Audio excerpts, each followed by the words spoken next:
Hi, I'm Hakim. I'm Pauline. This is Real Estate, where we discuss the most interesting property news from the past week. What are your picks for this week, Pauline? Yeah, my first pick this week is about the fire safety issues.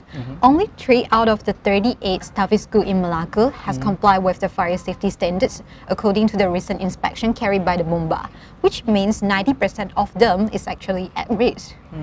I see. And that's the thing, because if I'm not mistaken, previous reports also has said that 231 tahfiz schools has been inspected, and a total of like 144 has been given notices because of over safety negligence. Actually, this is actually a serious issue, considering that that the thing that happened with the Keramat tahfiz school earlier, which killed like 23 people. So yeah, for this to know this after that incident is very alarming. Yeah, and what's even shocking is that actually this is not something new. According to the statistic, there is 211 tahfiz school in Malaysia is actually caught on fire in just past 2 years. Yeah, and then the main reason behind is actually lack of the fire awareness. As we know, most of the tahfiz school in Malaysia is converted from the ordinary houses into hostels and schools without the government approvals. I see. That sounds really dangerous, because the thing is that like these families, they send their children to these schools and such, and they don't really, they're not aware that they're actually putting their children in danger. Yeah. We have 2,500 tahfiz schools in Malaysia, so it's really something we should take seriously in. Then regarding this issue, we have Captain K. Bala, the director of Code Red Survival Academy, to share with us some tips about the fire safety standards for the schools and residential buildings. General fire safety procedures in the school or residential buildings can be easily audited by using escape. Number one, they must have exits. The exits must be at least 2 exits, and the exit should be easily accessible. Number two, as a structure, they need to make sure there's no modification done on the structure.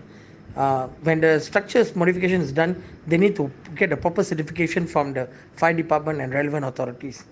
Number 3 is compartment. The compartment must be able to stand fire. That means they should be able to prevent the fire from spreading to another compartment. A is alarm. They need to have at least 2 type of alarms to alert them. One is fire alarm like smoke detector or heat detector, and the other one is a manual fire alarm to alert everyone in the particular residential area that there is an emergency. P is for protection. 2 type of protection they need to look into. One is active and passive.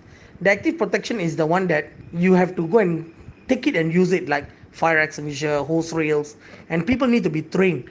Passive protection is something like fire retardant paint in the kitchen area. These are all must.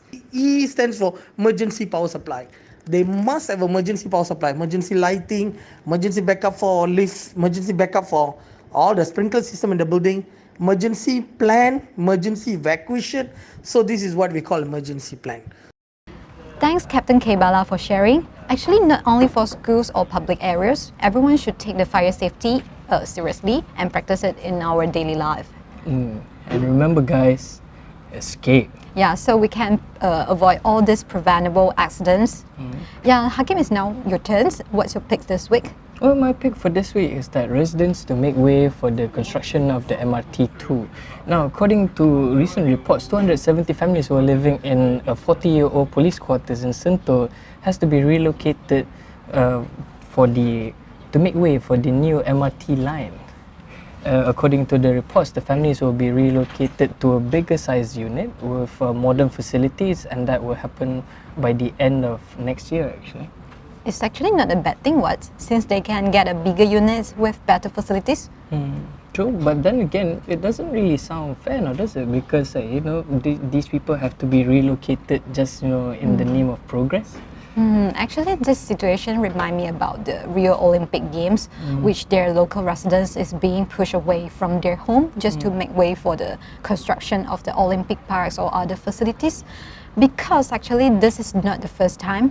In line with the government to push for the MRT and the TOD, transit-oriented developments, some of the older and historical communities is actually being relocated just for the construction of this, so-called best for Rakyat infrastructure. Best for Rakyat infrastructure is Is it really worth the price being paid? We asked Khalil Adis, the founder of Khalil Adis Consultancy, to give his thoughts on the matter. In my opinion, I think that TODs is a good thing for the greater good for the country. If you are to look at statistics in Kuala Lumpur, every year, every day in fact, 1 million cars will come in and out of Klang Valley. So in my opinion, I do agree that TOD will lead to the greater development and uplifting for the society at large. You also will see a booster in terms of property values. Once these infrastructure projects are being completed, usually you will see an immediate appreciation in capital values. I don't think that it will have any sort of burden, unless, of course, we're talking about the temporary inconvenience that you would have to put through when the stations are being completed. So infrastructure projects like the MRT, TODs such as this is always a good thing. Thank you again, Khalil. Moving on to the last topic. Pauline? Yeah, our last story today is about the inheritance tax. Recently, there's a statement from the Customer Association of Penang suggested that the government should bring back the inheritance tax, which they claim this can help to bridge the gaps between the rich and the poor, also to provide more savings for the country. Actually, inheritance tax was abolished 26 years ago. Before its abolishment, a luxury property price between 2 million to 4 million will be charged a 5% tax, while those priced 4 million and above will be charged a 10% on their next of kin. Oh, 10%.